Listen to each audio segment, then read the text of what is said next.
the reality is that being different is something that's difficult. Yeah. Why? Because human beings are social beings. We're very social. We're very much affected by our environment, and we're very much affected by one another. So fitting in is easy. It's easier on you psychologically, mentally. It's easier to fit in and not to stand out. When you stand out, it's difficult. Whether you stand out because of your beliefs or your behavior or your appearance, as again, mostly our sisters experience that. And you cannot, for the sisters, they can't hide the fact that they're Muslim. It stands out. And standing out or being different has a degree of difficulty with it. That's why in Nabi Sallallahu Alaihi Wasallam, when he mentioned the hadith of becoming strangers, بَدَأَ الْإِسْلَامُ غَرِيبًا وَسَيَعُودُ غَرِيبًا كَمَا بَدَأَ. So Islam began as something strange. Muslims were a minority. And then it's going to return to become something strange. That means it began as something strange, then it's going to become the norm, then again it will become something strange. And this hadith does not just apply to minority Muslims living in a majority non-Muslim world, but it also applies to practicing Muslims in Muslim lands. True or false? And now in Muslim countries, if you have a beard, someone might come and ask you why you have a beard, or give you nasiha lillah, brother, shave, cut it, all that thing. Or they will make fun of sisters wearing niqab or even sisters wearing hijab. So even in Muslim lands, the person who's holding on to their deen has become like a stranger. And you stand out, and there's a degree of difficulty that comes with standing out and being different. And so that's why the hadith ends with something to encourage people to remain steadfast. فَطُوبَى لِلْغُرَبَاءِ. So glad tidings to the strangers. That glad tidings because of what you're dealing with from difficulty. So, because we're human beings, we would rather conform than stand out. We're faced with one of four possible options. When any minority living amongst a majority is faced with four possible options. And the first is that they basically take the ways, beliefs, value systems, and cultures of the majority and completely lose their own. And take it either way here. Either if we're talking about culture or if we're talking about religion. Meaning, they'll abandon the religion of their parents and they'll just take the views and values of the majority. Or they abandon the culture of their parents and take the culture of the majority. That's one. The other is to completely stick to theirs and refuse that of the majority. Isolate themselves or completely refuse to take anything from the surrounding majority. Or the third option is to ignore both or to reject both. And this happens also. You'll find some youth. They reject Islam and its values, and they also reject the society's values. And they'll take some other subculture within society. And there are many. Some of them are religious cults. Some of them are just musical. Whatever, goth or punk metal, and they dress away and act away and like that. And then, of course, the fourth one, and as much as people try to resist this, the fourth one, Wallahu ta'ala, seems to be the more logical one and the best one. And that is, you make a mixture and a blend from the majority, and so you take from that one and you take from your own value system. You don't abandon your value system, and you don't completely shun and turn your back on that of the majority, because it's inevitable. As a social being, you have to take something. So we're not saying you're going to replace Islamic values with the values of society. Not at all. But you'll take some, whatever cultural values, and you can't not do that. And I assume most of you, actually just about everybody in here, speaks Danish. I don't think anyone speaks Japanese. But if we're in a masjid in Japan, we'll expect most people there will speak Japanese. So that's just the reality of things. And that's who you become culturally. That's why in the beginning I said that I know you're Danish, and I asked of countries of origin. I didn't ask where you're from, because I know you're from here. Even this idea, some people have problems with it. Tell me, you're from Denmark, right? No. I'm from Pakistan. Really? You ever been there? No. What makes you Pakistani, yani? We all eat Nahari chicken. You're not the only one. So I'm Pakistani too, yani. So, but many people see something wrong with that. Oh, not American. Really? You meet people living in Canada, from India and from Egypt. they have an ice hockey team.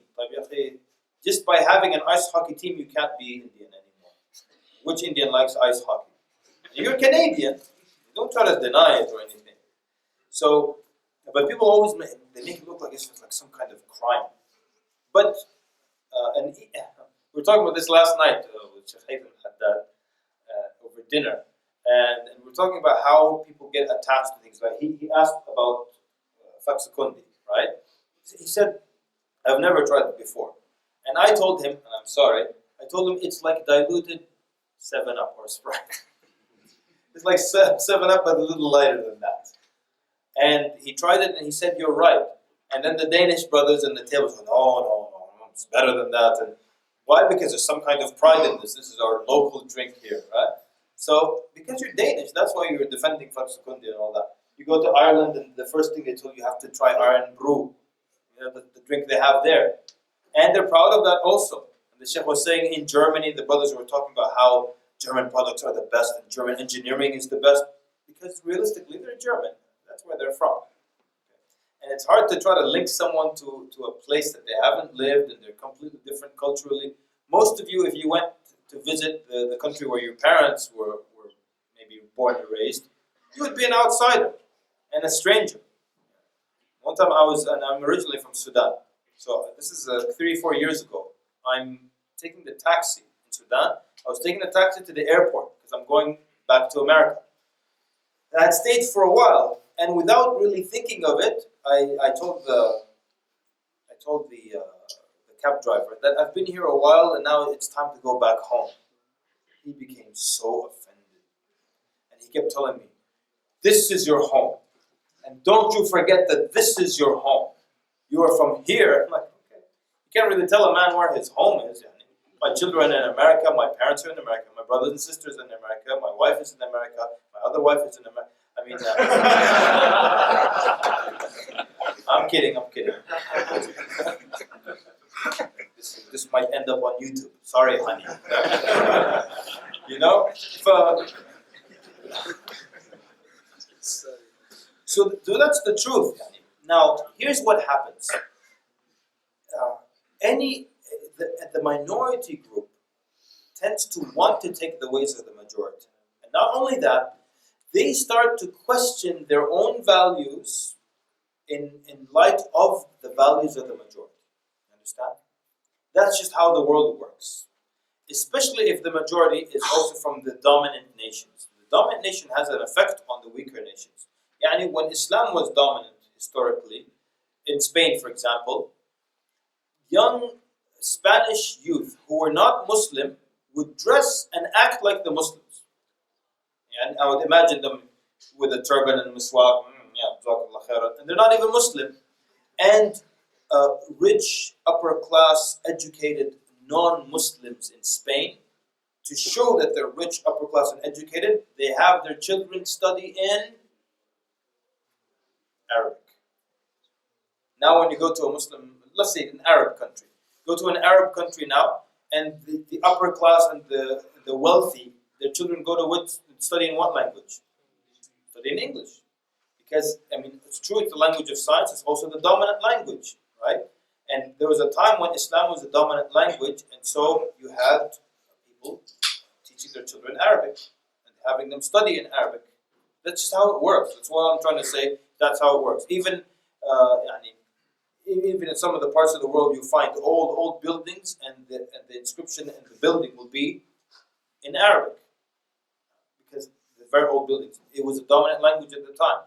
Just like now, you might go to some poor village, in some small village, and there will be a store, grocery store or something, and the name of the store will be written in English, because it's a dominant language. The guy will write fresh chicken, eggs, and nobody knows what that is. They look at it, they don't understand what that means, but just the formal language. So this is just the nature of how things are. Now, so we're saying that the minority will start to question their own values against the values of this society. I'll give you an example. This is a true story. One of our Mashaykh, Shaykh Jafar, he said he was at a conference in the UK. Then a man put his hand up during the Q&A time, and he said, "Why can't we eat pork in Islam?" He said, before I could answer the question, the organizer said, let me handle this question, and he answered it. He said, why didn't you put your hand up and ask, why don't we eat dogs in Islam? Yani, he's questioning Islam, banning pork, and saying pork is haram. Why? Because he lives amongst a majority that eats pork normally every day. So he's asking, now he's questioning himself, his own values, based on the values of the majority. You understand? So he's saying, why can't we eat pork? The majority eats pork, why can't we eat pork? But he didn't ask, why can't we eat dogs? Why? Because people don't eat dogs. But if he lived in a country where they eat dogs, he might have asked, why can't we eat dogs? But he never asked that question in the UK because nobody eats dogs. So he doesn't see a lady walking her dog and he just nice dog, what do you feed it? Oh, it's fat. You want to sell? How much? He's not interested in the dog because he doesn't live amongst the community that eats dogs. But if he lived where people eat dogs, he'd be asking, how come I can't eat dogs? You see what happens? What I'm trying to get at is that people start to question their values because of the values of the society.